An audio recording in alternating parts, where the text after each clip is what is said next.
Bah non. Parce que Le son s'enregistre directement sur la caméra. On n'a pas besoin de clap. si on en a bien besoin. Mais si ça peut faire un petit genre, là, si ça fait un petit style, Ah, mais si tu pars, moi je pars. alors on le fait tous ensemble, à 3. Enregistre. 1, 2, 3.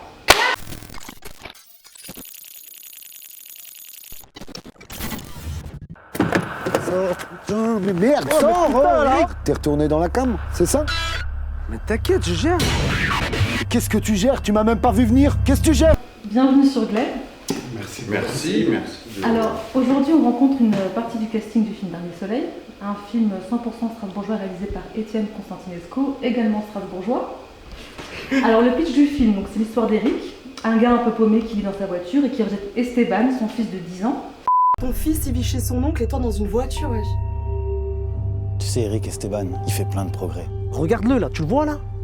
Il est en l'air, il regarde des branches d'arbres, s'il te plaît. Mais il est intelligent. Je suis pas là pendant 2 jours. C'est toi qui t'occupes du petit. Eh, c'est bon, c'est mon fils quand même, je sais ce que j'ai à faire, non? S'il te plaît, tu gâches pas tout. J'ai besoin d'un bon pilote, un mec sur qui je peux compter. Tous les samedis matins, ils mettent l'argent dans le dépôt. Vous y allez, vous braquez, vous revenez, vous ramenez le pognon. Faut que ça se fasse vite et bien. Ce soir, 17h, cherche-moi le s'il te plaît. T'inquiète, je serai là pour le petit. Alors, c'est un film qui a été tourné en 2 semaines à Strasbourg, en secret total, sans autorisation officielle, en mode vraiment pirate. Et c'est un film qui sera disponible en VOD à partir du 24 juin sur les plateformes Amazon Prime, iTunes, Canal VOD, et j'en oublie encore, je crois, Orange Rakuten VOD. TV, Google Play et tutti quanti. Ouais, Microsoft, on a CVS qui sont le réseau de médiathèques aussi, c'est pas mal. Alors, comment vous vous sentez à quelques jours de la sortie du film, dans un contexte où en plus ça a été très compliqué pour le monde du cinéma? Ouais, c'est vrai. Je commence parce que voilà, je pense que ce contexte, voilà, j'ai plein d'amis qui sont dedans, tout ça, donc c'est marrant parce que nous, on n'a pas du tout la même, j'ai pas du tout la même pression en fait finalement quand on a fait un film comme ça, qu'on a tourné complètement en dehors du système. Déjà, de voir réintégrer le système, c'est rarissime. Je le sais, hein, je suis passé par là, c'est mon 2e film que je fais comme ça.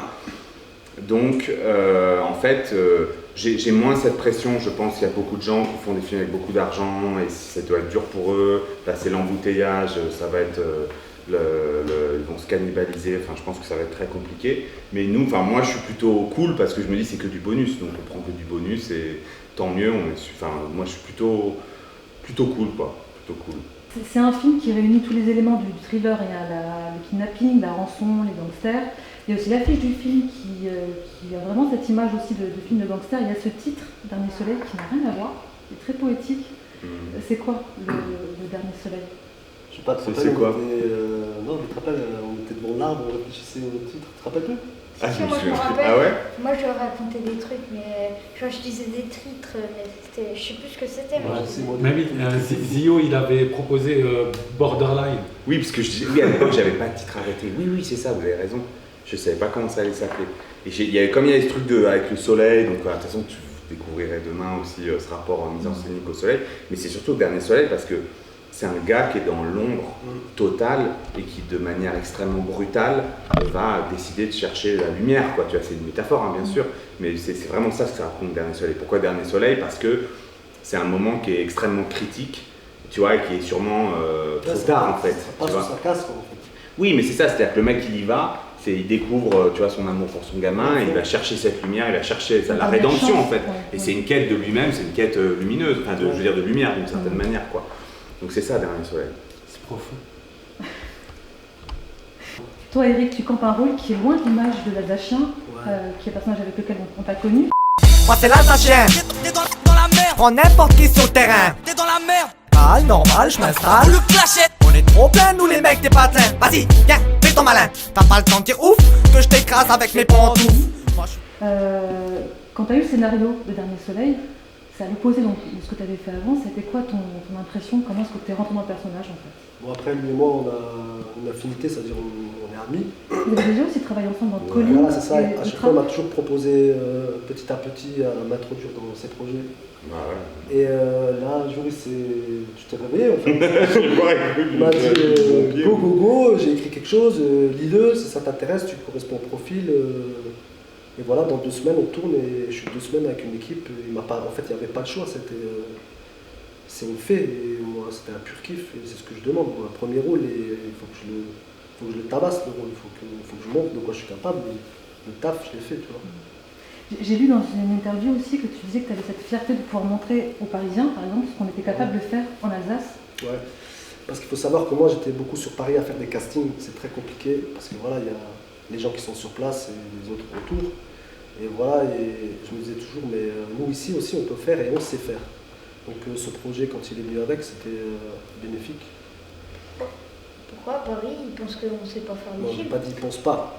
J'ai pas dit ça. Je dis, c'est une image, ça veut dire que nous aussi on est bon en tant qu'acteur, en tant que danseur, en tant que chanteur, tu vois. Il y a des acteurs, il y a de partout.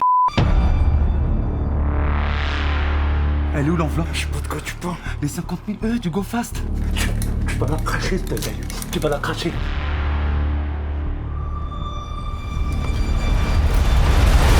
Qu'est-ce que tu racontes là? Je sais pas où il est, ton fils. Pour me faire cracher, ils ont pris le petit, ils l'ont kidnappé. Pourquoi ils sont venus chez toi? Je sais pas, y'a. T'as raconté quoi? T'es pas dans un trou parce que c'est lui qui l'a décidé, t'as bien compris. Tu merdes cette fois-ci, on sait que tu l'aimes pas. Moi, je me porte garde. Y'a pas le choix, je vais réunir les 50 000. Tu vas faire ça comment? J'ai pas une copac, moi. T'as 48 heures, pas une minute de plus, où tu vas retrouver ton gamin mort.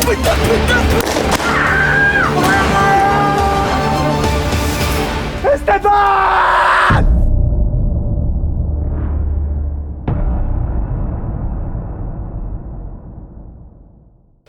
Toi, tu étais le seul à être habitué un petit peu comme ça aux caméras et au tournage.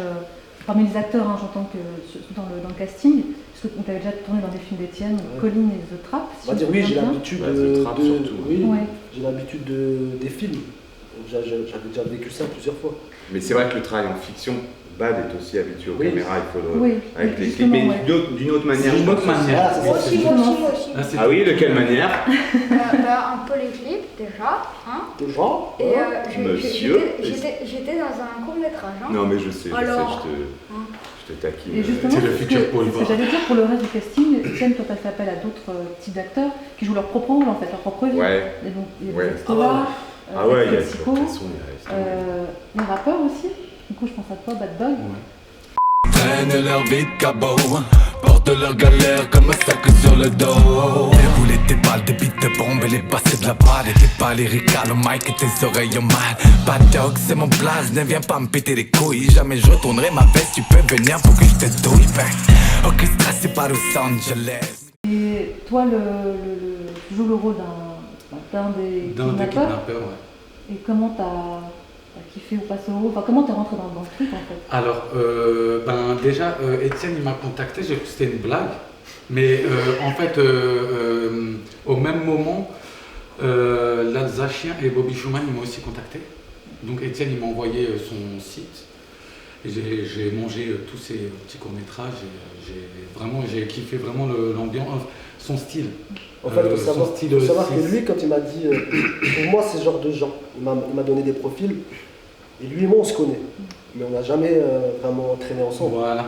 Et lui, je l'avais dans ma tête. Je dis, putain, Bad Dog. Je suis venu en T-Max, tu te rappelles, on était en ville. Bam, je suis arrêté, je dis, frérot, là, j'ai un truc pour toi, faut que tu le fasses, mais faut que tu le fasses bien parce que c'est une carte à jouer, en fait. Ouais, et quand je t'ai donné les propositions, t'as aussi... Mais tu te souviens qu'on a cherché, parce que c'est vrai que comme moi j'ai une espèce de plein de bandes de potes que je mets dans mes films depuis toujours, hein, ça a toujours été comme ça. Souvent j'ai mélangé des acteurs que je ramenais sur le casting, mais effectivement il y a ce côté troupe de théâtre cinématographique. C'est-à-dire tu retrouves, moi les gamins de Julien, tu les vois grandir dans mes films. Enfin, là ils sont nouveaux dans Un Soleil, je les ai filmés, ils avaient 2 ans, maintenant le plus grand il en a 14, enfin, tu vois, c'est marrant, tu vois, en 15-20 ans j'ai filmé les mêmes personnes, c'est assez drôle. Mais c'est vrai qu'à chaque fois, je me dis bon, il faut aller chercher un peu plus de risques, il faut aller chercher de nouvelles personnes, Et donc effectivement, ces kidnappeurs, on n'avait pas de... On pensait, j'étais là avec Eric, je suis ok, on a qui? Lui, je demandais comment on voit des profils, je demandais à tout le monde quoi, en fait. Et voilà, il m'a envoyé... une photo avec Zio, studio. Et lui, il insistait, il me disait non mais tiens, ça marche grave et tout, ça marche à fond. Et je te lâche, c'est un peu... Tu peux leur faire confiance, on peut leur faire confiance. Et moi, j'avais pas forcément 100% confiance en lui. Ça veut dire, je lui disais, déconne pas. Il avait 20% confiance en lui, tu vois, à peu près, 20-25%. Mais c'était les bons. Non, à chaque fois, je disais, frère, t'as sûr, parce que, voilà, c'est quelqu'un, on Tu va t'engages dire dans le projet. Ouais, parce que si quelqu'un est merde, après lui va me dire quoi? Ah, mais tu vas ramener qui? Et donc je rebondis. Donc il me contacte et. Mais j'ai mis du temps à me décider quand même. Ouais. J'ai mis 2 semaines à me dire ok, c'est bon, vas-y, on y va. Et moi dans ma tête je me dis j'espère il va pas prendre quelqu'un qui n'aura pas les reins pour ce rôle. Il n'aura pas les épaules. Non, je plaisante. Quand il m'a contacté déjà pour moi c'était un rêve.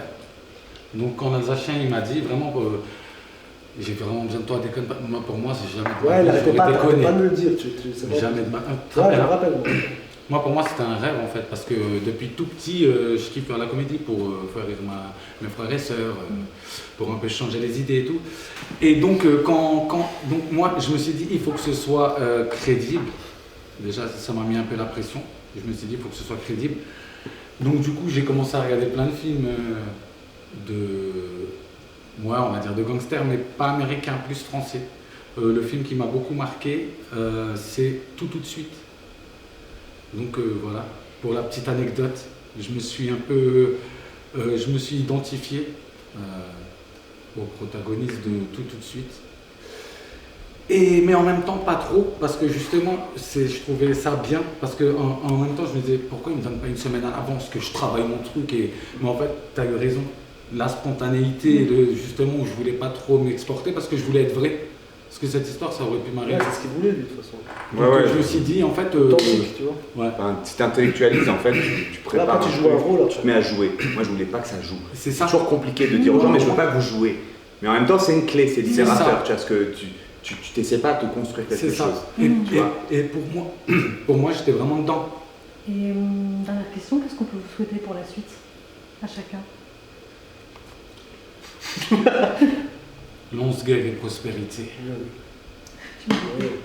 Non, qu'est-ce qu'on peut souhaiter de toute façon? C'est ça, c'est déjà là, le film, il réintègre le système, il va être disponible, il va être vu. Donc déjà, c'est super, donc il faut qu'il ait la meilleure vie possible, quoi, que les gens kiffent, que ça plaise, puis si après, il y a des trucs qui tombent, tant mieux, tu vois. Mais bon, après, moi, ça, c'est mon point de vue très perso, c'est-à-dire que je sais que j'ai cette capacité maintenant à faire des films comme ça. Et d'un côté, j'y prends un malin plaisir en fait. C'est-à-dire que ce qui est génial, c'est qu'on n'a pas de thunes, tu vois, mais on a fait ce qu'on voulait. Je fais le film que je veux, tu vois. Et ça, c'est quelque chose de particulièrement jouissif quand on connaît les difficultés de monter un film, les commissions, les guichets, comment on doit adapter ses scénarios.